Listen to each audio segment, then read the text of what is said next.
Hello, I'm Bernard, Hickey from interest.co.nz, and welcome to another in our series of double shot interviews where we bring someone interesting in to say something interesting about an interesting subject. Housing. There's no subject more interesting to us than housing, and we've got Peter Thompson here, the Managing Director of Barfoots and Thompson, the largest real estate agency group in Auckland, who've just released their figures for September. Welcome into interest.co.nz, Peter. Thank you very much. What did those figures show about house sales volumes and prices? We saw the volume of sales just fall slightly on last month, but only sort of just slightly, but still up on 2010. So it's been a consistent pattern for the last 4 or 5 months where we're around about that 750 sales each month.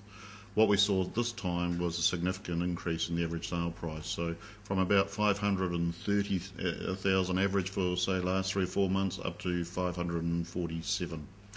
How much of a factor was it driven by a larger number of houses sold at the top end of the market, more expensive houses? Certainly this month we saw a big increase from that aspect. 51 sales we made over $1 million, of which 6 were actually over $2 million. So it certainly is a significant increase on previous months, and that has certainly helped push up the average sale price. Why do you think there seems to be a bit more heat and activity at the top end rather than the middle or the bottom? I think it's partly what we thought at the beginning of the year was going to happen with Rugby World Cup. In our not traditionally high premium selling time, and when I talk about that, that's where the high value properties come on the market. We anticipated that there would be a sort of a fall off during those months, and we have got the election coming up afterwards as well, and that's another reason. So what we've done this year is we set our campaigns a month earlier than previously what we would, and I think a lot have actually seen that and have taken that opportunity up.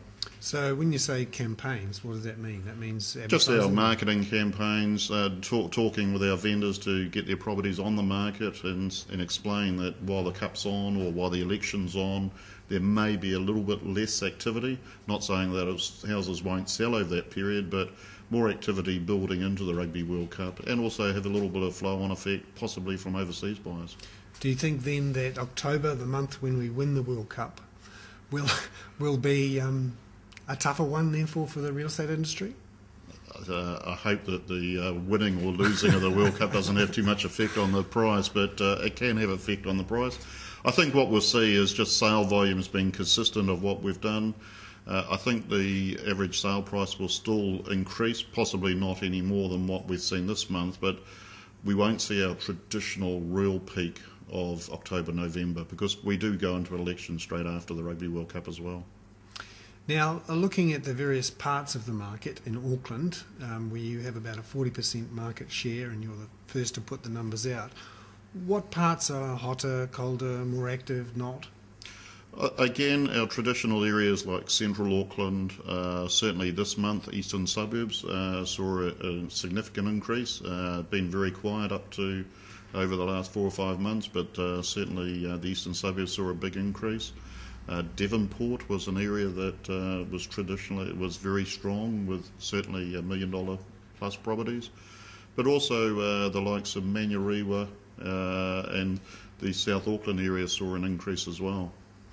Now, looking ahead for the next couple of months, there's been some talk that interest rates are on hold, possibly even falling if things go pear-shaped overseas. How are buyers and sellers feeling about what's happening internationally with all this drama in financial markets and the outlook for interest rates? I think it's fair to say that 95% of our buyers are buyers from within New Zealand. So there's not a lot of overseas. I think a lot of people look at that as possibly a reason not to buy. But if we have a look at the States, for instance, the States has actually been in a downfall for 4 or 5 years now.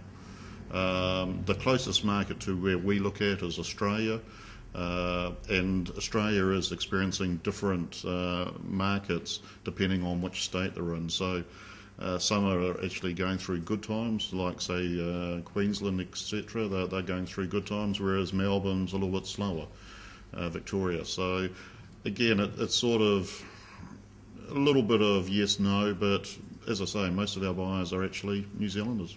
And what about vendors? We saw listings maybe not taking off as much as they might have done going into spring in previous years. What's the feeling there? Again, I think there's just still a little reluctance, certainly with what's happening in the global economy. There's also the Rugby World Cup, which people are sort of just hesitant to put it on, and election year is always a little bit slower than previous 3 years. So although there may not be a change in government, there's always that uncertainty, and people just wait until the day the elections are over. Peter Thompson there, the Managing Director of Barfoot and Thompson, talking about this month's figures. That was another in our series of double shot interviews. I'm Bernard Hickey for interest.co.nz.